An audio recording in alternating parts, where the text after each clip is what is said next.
जो नियम आडवाणी जी पे लागू हुआ वो मोदी जी पे लागू नहीं होना चाहिए। आप ये पूछना चाहते हैं कि नहीं पूछना चाहते? 121 और दफा 302 के तहत फांसी। बिना कीमत चुकाए इस दुनिया में कुछ हासिल नहीं। गुलामी करने की आदत पड़ी है। पहले राजा महाराजाओं की गुलामी की, फिर अंग्रेजों की, अब चंद गद्दार नेताओं की और गुंडों की। धर्म के नाम पर ये तुम्हें बहकाते हैं, तुम एक दूसरे के गले काट रहे। मैं पूरे सम्मान के साथ मोहन भागवत जी से 5 प्रश्न पूछना चाहता हूं और आपका समर्थन चाहता हूं। अगर मैं कोई गलत प्रश्न पूछूं तो बता देना, और सही प्रश्न पूछूं तो मैं आपसे हाथ खड़ा करवा के पूछूंगा। मेरा पहला प्रश्न है मोहन भागवत जी से। जिस तरह मोदी जी देश भर में लालच देके या ईडी और सीबीआई की धमकी देके डरा के दूसरी पार्टी के नेताओं को तोड़ रहे हैं, पार्टियां तोड़ रहे हैं, सरकारें गिरा रहे हैं, क्या यह देश के लिए सही है? मैं मोहन भागवत जी से पूछना चाहता हूं, क्या आप नहीं मानते कि यह भारतीय जनतंत्र के लिए हानिकारक है? पूछना चाहिए कि नहीं पूछना चाहिए मोहन भागवत जी से? मेरा दूसरा प्रश्न है उनसे। देश भर में सबसे भ्रष्टाचारी नेताओं को मोदी जी ने अपनी पार्टी में शामिल करवा लिया। जिन नेताओं को कुछ दिन पहले मोदी जी ने खुद सबसे भ्रष्टाचारी बोला, जिन नेताओं को अमित शाह जी ने खुद भ्रष्टाचारी बोला, कुछ दिन के बाद उनको बीजेपी में शामिल करा लिया। मैं मोहन भागवत जी से पूछना चाहता हूं, क्या इस प्रकार की राजनीति से आप सहमत हो? क्या आपने कभी ऐसी बीजेपी की कल्पना की थी?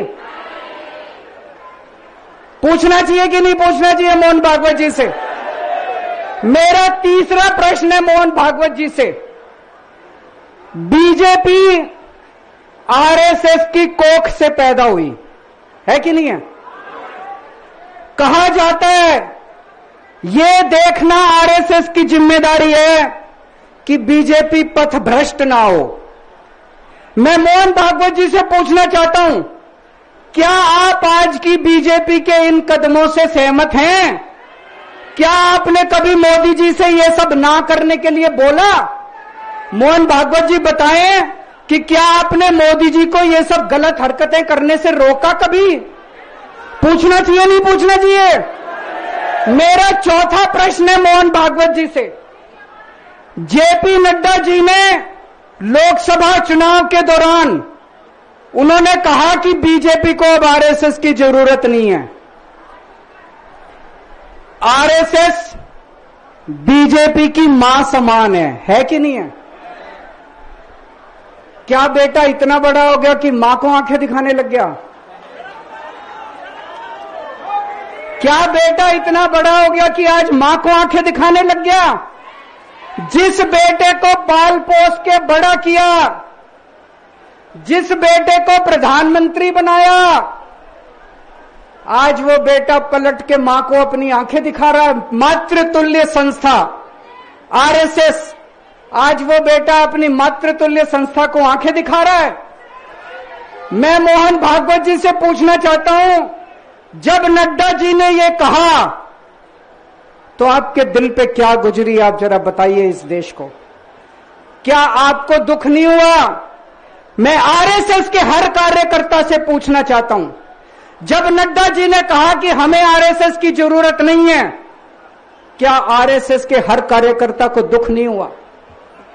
मेरा पांचवा प्रश्न मोहन भागवत जी से मैं कहना चाहता हूं, आप ही लोगों ने मिलकर कानून बनाया था कि 75 साल के होने पे कोई भी व्यक्ति रिटायर होगा।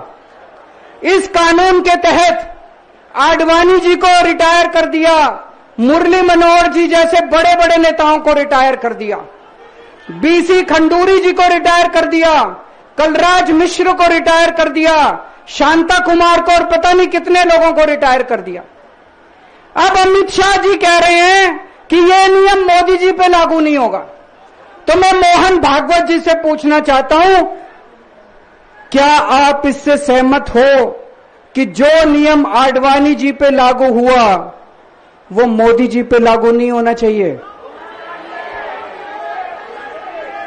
आप ये पूछना चाहते हैं कि नहीं पूछना चाहते? पूरा देश आज मोहन भागवत जी से ये प्रश्न पूछना चाहता है।